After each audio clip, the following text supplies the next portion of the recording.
آئیے جانیے بغیر کسی پیر فقیر کی، بغیر کسی عمل کی مدد کے کہ آپ پر جادو، سحر یا بندش ہے یا نہیں۔ اعوذ باللہ من الشیطان الرجیم، بسم اللہ الرحمن الرحیم۔ جادو معلوم کرنے کا طریقہ۔ عملیاتی حوالے سے اس موضوع پر پہلے بھی گفتگو کی جا چکی ہے، تاہم بہت سے دوستوں کے مختلف سوالات کی روشنی میں اس کے اوپر ایک تفصیلی ویڈیو آپ کے لیے بیان کی جا رہی ہے، جس میں اضافی طور پر زکوٰۃ دینے کا طریقہ کار بھی بیان کیا جائے گا۔ ہمارے معاشرے میں سب سے عام بات جو ہے وہ کچھ اس طرح سے ہے کہ جب بھی کوئی فرد بیمار ہوتا ہے یا اس میں کچھ پرابلم آتی ہے تو وہ گھر سے سوچ کے نکلتا ہے کہ وہ جادو کا شکار ہے۔ یہ بھی ممکن ہے کہ اس کا ذائچہ ایسا جا رہا ہو کہ جس کی وجہ سے اس کو مسائل کا سامنا درپیش ہو۔ یہ بھی ہو سکتا ہے کہ اس نے کچھ ایسی غلطیاں کی ہوں جس کی وجہ سے وہ پریشانی کا شکار ہے، یا کوئی اور بھی ایسی صورتحال ہو سکتی ہے۔ لیکن دیگر صورتحال پر گفتگو کرنے یا سوچنے کے بجائے براہ راست جادو کو ہر مسئلے کا باعث سمجھ لیا جاتا ہے۔ یہ سوچ اس قدر گہری ہے کہ جب کوئی فرد کسی عامل کے پاس بھی آتا ہے، اس سے آگے پوچھتا ہے جادو کے حوالے سے، تو اس کا فوری جواب یہی ہوتا ہے، ہاں جی آپ پر جادو ہے اور آپ کو اپنا علاج کروانا چاہیے۔ اب کیونکہ سائل یا فرد جو بھی ہے جو کسی مشکل یا مسئلے کا شکار ہے، وہ ذہنی طور پر یہ خیال لے کے آ رہا ہے کہ وہ جادو کا شکار ہے،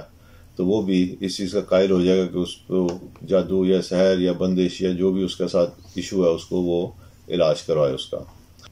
اس صورتحال میں میرا ذاتی نظریہ یہ ہے کہ فرد کو جادو کو اپنے سر پر سوار نہیں کرنا چاہیے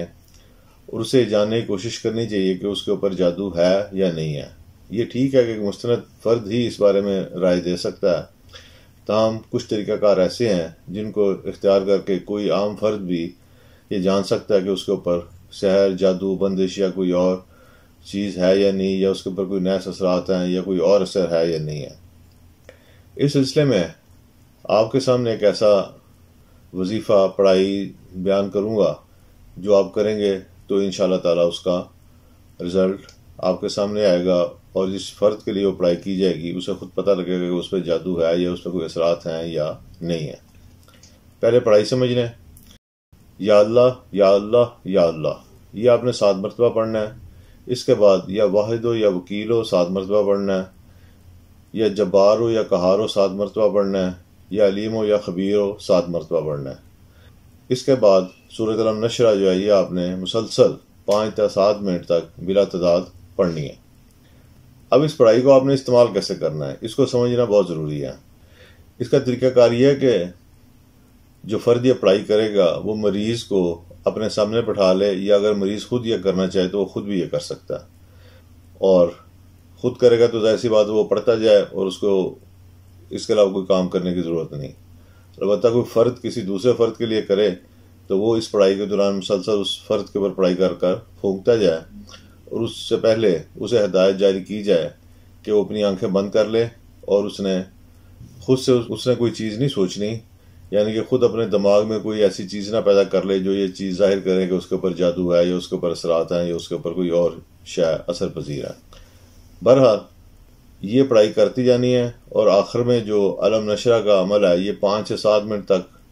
ورد جو ہے یہ لازمی ہونا ہے۔ اب جو فرد مسئلے کا شکار ہے اس کو کچھ ٹائم دیں کہ وہ اپنی سوچ کو ایک جگہ مرتکز کر سکے، یعنی اس پڑھائی کے نتیجے میں اگر اسے کوئی چیز محسوس ہو رہی ہے، کوئی چیز نظر آ رہی ہے، تو اس کا مکمل جائزہ لے سکے، اس کی انڈرسٹینڈنگ کر سکے، اس بات کو سمجھ سکے۔ جب اس مرحلے سے گزر جائیں تو اس فرد سے پوچھیں بھی اس نے کیا دیکھا ہے، کیا اسے محسوس ہوا ہے، تو اس محسوسات اور جو کچھ اس نے دیکھا ہوگا اس کی بنیاد پر یہ فیصلہ کیا جائے گا کہ اس فرد کے اوپر اثر ہے یا نہیں ہے۔ یعنی کہ اس فرد کو خود بھی محسوس ہوگا کہ اس کے لیے کوئی برا عمل کیا گیا، کوئی اچھا عمل کیا گیا، یا اس کے اوپر کوئی سحری اثرات ہیں یا اس کے اوپر کوئی بیرونی اثر ہے، تو یہ اس کو اس طرح کا کوئی نہ کوئی اشارہ اسے اس پڑھائی کے دوران مل جائے گا۔ اب یہ تو بات ہو گئی ان لوگوں کے لیے جو کبھی کبھار یہ جاننا چاہ رہے ہیں کہ ان کے اوپر کوئی اثر ہے یا نہیں ہے۔ لیکن ایک ایسا فرد جو بطور عمل یہ کام کرنا چاہ رہا ہے تو اس کے لیے ایک ریاضت بھی بیان کر رہا ہوں، اسے آپ زکوٰۃ بھی کہہ سکتے ہیں۔ یہ کرنے سے ایک تو اس کو بار بار عمل کرنے کی جو رجحت ہوتی ہے اس سے بچت ہوگی، اور دوسرا اس کی جو روحانی طاقت ہے اس میں اضافہ ہوگا۔ اس حوالے سے یا اللہ یا جبار ہو یا قہار ہو یا واحد ہو یا وکیل ہو یا علیم ہو یا خبیر ہو، اور سورۃ العلم نشرہ ایک دفعہ پڑھنی ہے آخر میں آپ نے اس ساری پڑھائی کے بعد۔ یہ سارا ذکر آپ نے روزانہ ایک خاص متعین وقت کے اوپر مسلسل 27 دن کرنا ہے۔ اس عمل کے دوران نہ جگہ تبدیل کرنی ہے، نہ وقت تبدیل کرنا ہے، اور نہ ہی چھٹی کرنی ہے۔ نئے قمری ماہ سے آپ یہ شروع کر سکتے ہیں، اور یہ جو آپ زکوٰۃ دیں گے، آپ کی یہ زکوٰۃ 1 قمری سال تک مؤثر ہوگی۔ 1 قمری سال ختم ہونے کے بعد آپ کو دوبارہ سے یہ زکوٰۃ دینا ہوگی، اور پھر اگلے سال آپ کی وہ زکوٰۃ چلتی رہے گی۔ اب یہ سوال بھی بعض لوگوں نے پوچھا تھا کہ کیا وہ اپنے لیے کر سکتے ہیں یا کسی دوسرے کے لیے کر سکتے ہیں، تو اس سلسلے میں یہ بات یاد رکھیں کہ آپ اپنے لیے بل ضرور کر سکتے ہیں، لیکن اسے مسلسل مشق نہیں کرنا چاہیے، کیونکہ ایسی چیزیں مسلسل مشق کرنے کے لیے نہیں ہوتی، اور دوسرے کے لیے تو کبھی کبھار آپ نے کر لیا 1 دفعہ تو کافی ہے۔ اس سے زیادہ کرنے سے بعض اوقات رجت کا اندیشہ بھی ہوتا ہے، اور رجت عموماً عمل کے اوپر ہی ہوتی ہے، معمول کے اوپر تو ہوتی ہی نہیں۔ تو اس لیے اس سلسلے میں احتیاط برتنی چاہیے۔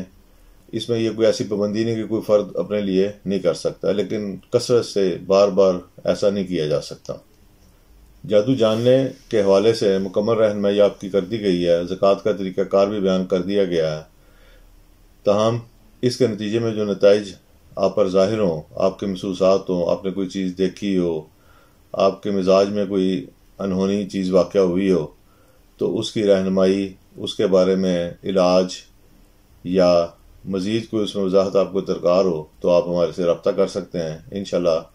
آپ کو مکمل رہنمائی بھی دی جائے گی، اور حسب ضرورت علاج کے حوالے سے بھی بتایا جائے گا اگر اس کی ضرورت ہوئی تو۔ اب تک کے لیے اتنا ہی، انشاءاللہ تعالی اگلی ویڈیو میں ملیں گے، تب تک کے لیے اجازت، اللہ حافظ۔